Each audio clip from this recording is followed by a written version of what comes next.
Afternoon, ladies and gentlemen. Okay, so I've been talking about the MOT for the VFR on a few of my videos recently. The MOT is due for the VFR shortly. I think it's about a week or two away. I've got it booked into a garage tomorrow. So I've been doing a bit of MOT prep on it over the last week or two. So I'm just going to quickly walk through what I've done just now. So the first thing is the new chain, as you can see. It's got a brand new chain on there. It's not quite as clean and perfect as it was when I put it on, because it's had lube on it, and also because the bike has been used a little bit, been out on it once or twice. But anyway, it's still a brand new chain. Looks great, works great. Means that the rear wheel kind of runs free now. The old chain was really badly stuck up and dirty and grungy and just horrifically bad.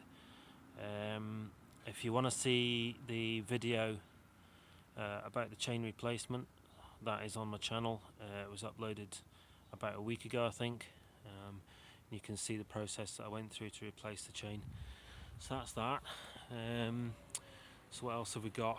I don't know if this really counts because it was actually done last summer, but I actually put new mirrors on the bike. It was done about 5 or 6 months ago, but it kind of counts towards the MOT because the original mirrors were, well, one of them was broken, and so it wouldn't have passed an MOT.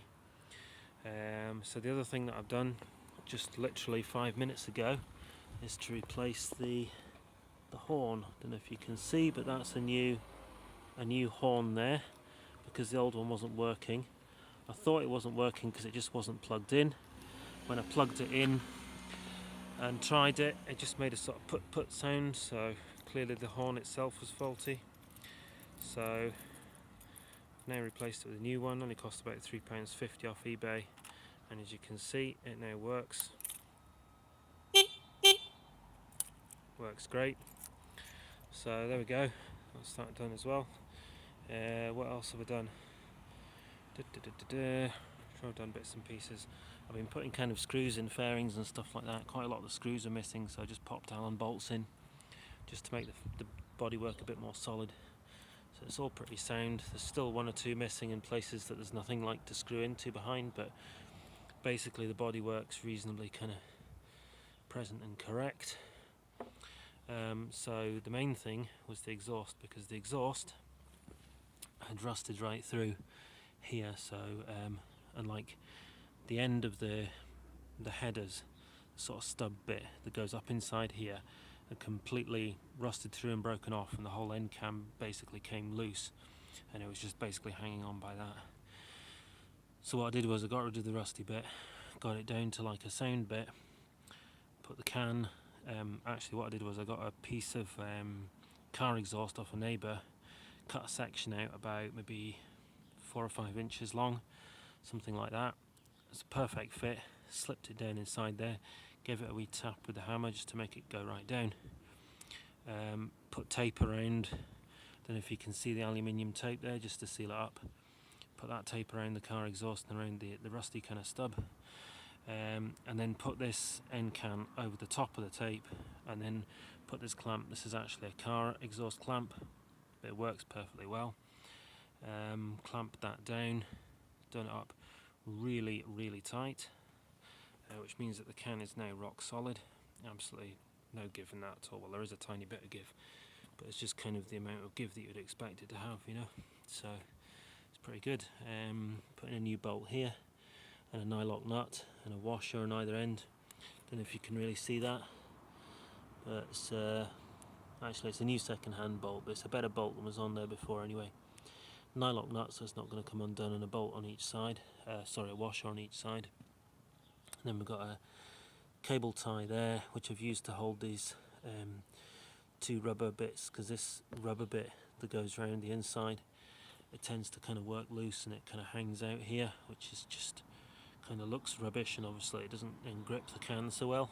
So what I've done is I don't know if you can see, but I put a cable tie through the two ends, just done it up nice and tight and nipped it off, and that kind of holds that in place. So the exhaust is now sorted. I've run the engine a bit, and as far as I can tell, it's not blowing. It doesn't sound like it's blowing. So hopefully that should pass. And then what else have we got? Now the rear light that was in there was quite badly broken. It was basically smashed right across here. It kind of worked, but I didn't reckon it would pass with that being as badly broken as that, so took it off, throw it away, because there's no way you can fix that. Once it's broken, it's broken. And what I've done is I've got one of these LED lights you can see here. So it's basically an LED with tail lights, brake lights and indicators. So what I'm going to do just now is I'll just run the engine and I'll show you the tail light braking, the tail light working, show you what it looks like.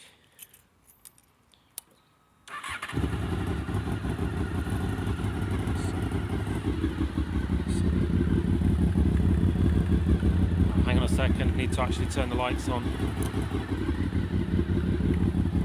There you go. Don't know if you can really see that in the sunlight, but and this is the indicators. Because it's an LED, the indicators flash a bit too fast, but hopefully it should still pass.